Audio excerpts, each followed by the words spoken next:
पत्र दिल्ली के लिए ही नहीं, देश के लिए बेहद खतरनाक हैं। मुझे खुशी है कि इन लोगों ने ईमानदारी से कबूल कर लिया है कि इनकी असली नीयत और असली मंशा क्या है। कोई भी अगर इन संकल्प पत्रों को पढ़ेगा तो उसका खून खौल उठेगा। उन्होंने 4 दिन पहले जो हम बार बार कह रहे हैं कि दिल्ली में हम लोगों ने शिक्षा मुफ्त कर दी, एक एक गरीब के बच्चे के लिए 18 लाख बच्चों के लिए शानदार शिक्षा का इंतजाम किया। अगर ये लोग आ गए तो मुफ्त शिक्षा बंद कर देंगे। हम लोग बार बार कह रहे हैं कि अगर ये लोग आ गए तो मुफ्त इलाज बंद कर देंगे, अगर ये लोग आ गए तो मुफ्त बिजली बंद कर देंगे। अगर इन्होंने पहला संकल्प पत्र 4 दिन पहले जारी किया, उसमें इन्होंने साफ साफ लिखा कि दिल्ली के मोहल्ला क्लिनिक बंद कर दिए जाएंगे।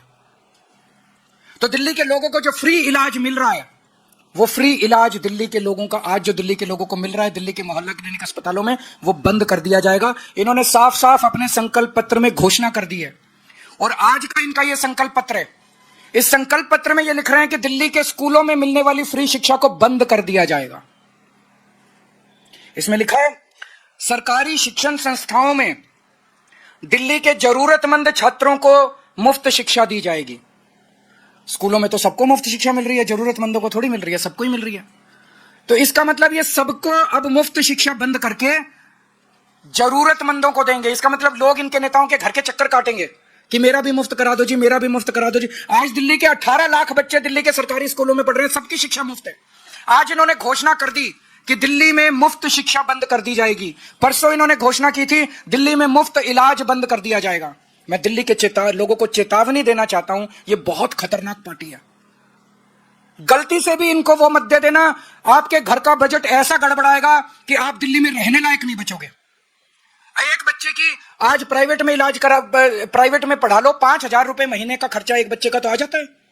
2 बच्चे अगर आपके हैं तो 10,000 रुपए महीने का खर्चा आपका बढ़ जाएगा सीधा। आज आपका सरकारी स्कूल में बच्चे 2 पढ़ रहे हैं, अच्छी शानदार शिक्षा मिल रही है, उनको 10,000 रुपए आपको हर महीने तो बच्चों की फीस पे खर्च करना पड़ेगा। मोहल्ला क्लिनिक में जाके आप इलाज कराते हो, एक डॉक्टर की फीस ही कम से कम, प्राइवेट डॉक्टर के पास चले जाओ, 600 रुपए 700 रुपए कहीं नहीं रखे। फिर वो 2-4 दवाइयां लिखता है, 2-4 टेस्ट लिखता है। एक डॉक्टर की विजिट सिंपल खांसी जुकाम हो 2,000 रुपए लग जाते हैं।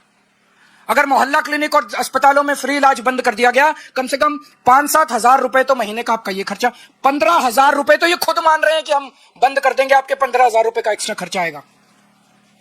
मुझे बेहद खुशी है कि भारतीय जनता पार्टी ने ईमानदारी से कम अपने खतरनाक मंसूबों को दिल्ली की जनता के सामने कबूल किया है।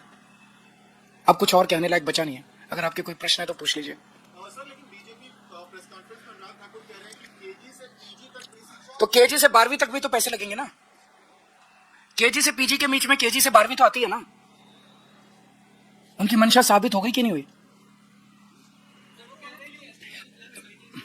करवा ले, सारी जांच करा ले, इतनी जांचें तो करा ली। और उनको केवल ये फर्जी जांच ही कराने, मेरे को गाली दिला लो इनसे, मेरी जांचें करा लो और जांच करा लो और जांच करा लो, बस जांच कराएंगे। तो दिल्ली की जनता तय कर ले कि केजरीवाल की जांच पे वोट देना है कि उनकी सुविधाओं पे वोट देना।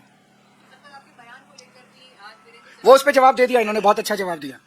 कल मेरे से मैंने ये कह दिया कि जो सोने का हिरन था वो रावण सोने का हिरन बन के आया था, और सीता मैया उस सोने के हिरन के ऊपर वो हो गया। तो उन्होंने ये कह रहे हैं कि रावण नहीं बन के आया था, मरीची राक्षस बन के आया था।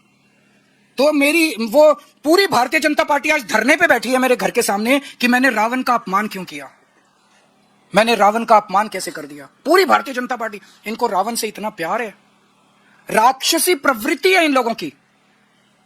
मैं दिल्ली के झुग्गी वालों को और गरीब तबके को खासकर चेताना चाहता हूं कि अगर ये आ गए तो ये राक्षसों की तरह निगल जाएंगे आप लोगों को। बहुत बहुत शुक्रिया।